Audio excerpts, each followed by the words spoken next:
நல்ல உடற்பயிற்சி செய்யக்கூடிய ஒரு ஆளுக்கும் உடற்பயிற்சி இல்லாத ஒரு ஆளுக்கும் என்னதான் லைஃப் ஸ்டைல் சாப்பாடு ஒரே மாதிரி இருந்தாலும் உடற்பயிற்சி செய்கிறவங்க ரொம்ப யங்காக இருப்பாங்க. உடற்பயிற்சி செய்யாதவங்க கொஞ்சம் ஏஜிங் அதிகமாகிற மாதிரி இருக்கும். ஸோ இதில் ரொம்ப கேர்ஃபுல்லாக நம்ம இருக்கணும். ஸோ சப்ளிமெண்ட்ஸ் மட்டும் நம்மளை காப்பாற்றுமா? கிடையவே கிடையாது.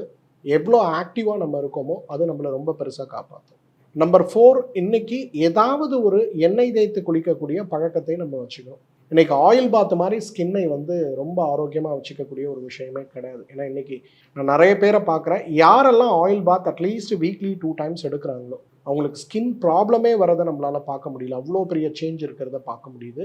5th very important and my favourite is detox. நீங்கள் வருஷத்துக்கு ஒரு முறை 6 நாளைக்கு நெய் மருந்து சாப்பிட்டு 7வது நாள் பேதிக்கு எடுக்கணும். மாதத்துக்கு ஒரு முறை 10 மா இலை, 10 கொய்யா இலை, 10 வேப்ப இலை அதை நல்லா கஷாயமாக கொதிக்க வச்சு அதில் 10 ml விளக்கெண்ணெய் போட்டு பேதிக்கு மருந்து எடுக்கணும். இந்த 2 விஷயம், இந்த yearly detox and monthly detox பண்ணிங்கனாலே உங்கள் ஸ்கின் க்ளோவாக இருக்கும். You will be looking very younger. இதில் என்ன பியூட்டினா, your skin health is directly connected with your gut health. எந்த அளவுக்கு உங்களோட கட்டை நீங்கள் கவனமாக பார்த்துக்கிறீங்களோ, ப்ரீ அண்ட் ப்ரோபயோட்டிக்ஸோட உங்களோட கட்டை பார்த்துக்கிறீங்களோ அவ்வளோ அழகாக உங்களோட ஸ்கின்னை நீங்கள் மேனேஜ் பண்ண முடியும். ஸோ மை சாய்ஸ், இந்த 5 விஷயத்தில் ஏதாவது 3 பண்ணால் கூட போதும். You will B younger and very ரொம்ப ஃபேராக அழகாக நீங்கள் எதிர்பார்க்குற மாதிரி மேனேஜ் பண்ண முடியும்.